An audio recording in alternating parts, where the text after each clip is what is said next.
Happy Friday, everybody. Yeah, you look fantastic. There I go, talking to myself again. Okay. So they're making another one of those Scream movies. And get this, they're moving the setting to New York City. We went to Brian Kilmeade for comment. Oh my God.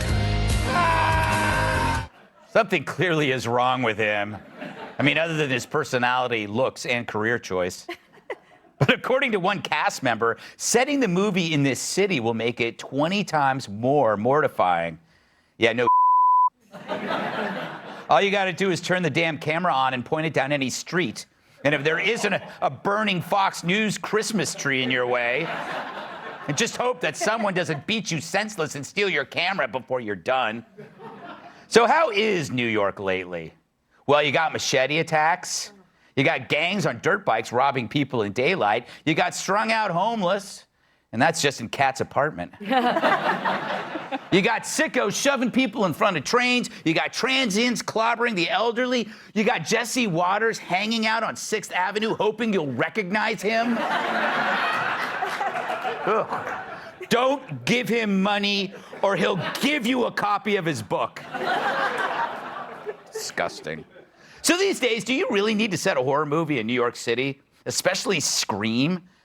It's already here. Check out this tape. This is a robbery that took place in New York City yesterday. Can you see that under that circle? Well, all the robbers there, they're wearing Scream masks as they rob the place. So I guess the good news is the production team won't need a costume department. But you know, this has to be a problem for the filmmakers. How can they top reality? How do you make a movie set in New York that's scarier than the setting itself?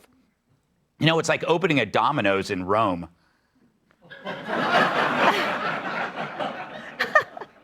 It's pretty good. All right. It's like trying to make a heart attack scarier by saying boo. How about this? It's like trying to make a horror flick about Joy Behar's sex life.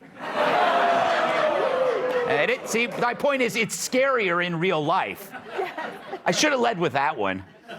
But a horror movie shouldn't have horror at the start. You have to build up to that, right? But New York City is horrible from start to finish, which was also the review for the Emmy Awards. So they're saying that this latest installation will follow 4 survivors as they start a new chapter in the grim apple. They're calling it the bloodiest Scream yet. It was either that or do the thing in San Francisco, where it would be the poopiest Scream yet. We knew that. I would have said, but I was trying to edit myself. Now, I live in New York City. I don't need a horror movie. I have the subway station. I don't write it, but I sometimes pee there. And it's getting dangerous. At times, I have real-life zombies on my street, manic, agitated, angry, and those are just all the employees CNN just let go. But citizens are at the mercy of humans who exist independent of laws and civility. Remember those classic photos of the Great Depression we saw? We never thought that could happen again. Except it's here, and we have the visuals. And it's worse because, like Kat's hair extensions, it's self-inflicted. I guess the streets became so safe that we forgot why. Progressive politicians decided that the way things worked was no longer necessary. So they threw the laws away, and now we're free-falling into an ambivalent abyss that's deeper and darker than Michael Moore's belly button. Yeah. Think about that. You can get a full finger in there. Literally gagging. And he'll pay for it. Those people on the streets of the Depression, they were dads and brothers, war veterans. Today, maybe it's a tiny portion of that, but no. These aren't people looking for a job. Employers aren't seeking a guy that spits on people on a stairwell. It's why Keith Olbermann is still unemployed. But hey, people like horror movies. It's escapist entertainment. So you want a really scary movie? How about this one? It's scarier than anything Hollywood puts out. It's a doorbell video of a woman being attacked by 3 men on a Chicago street. And it was turned into a campaign ad made by a conservative super PAC. Here's just a tiny bit of it.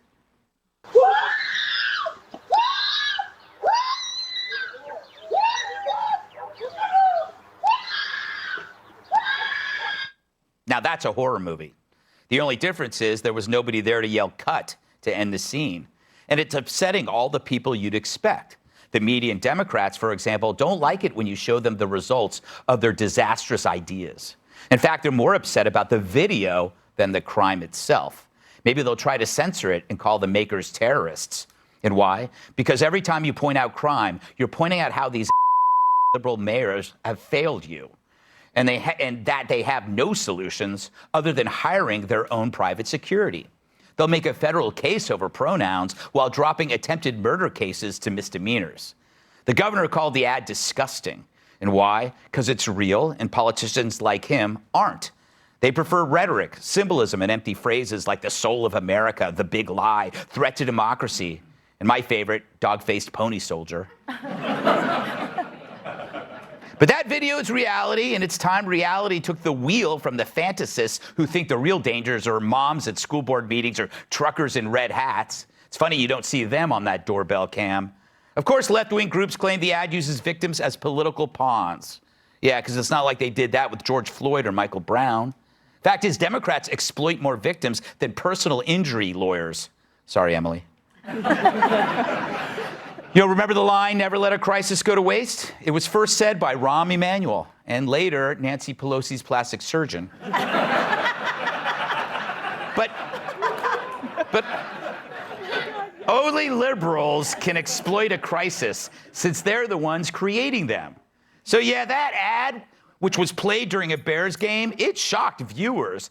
But that's the point. Maybe you'll pay attention to crime if it shows up in your living room.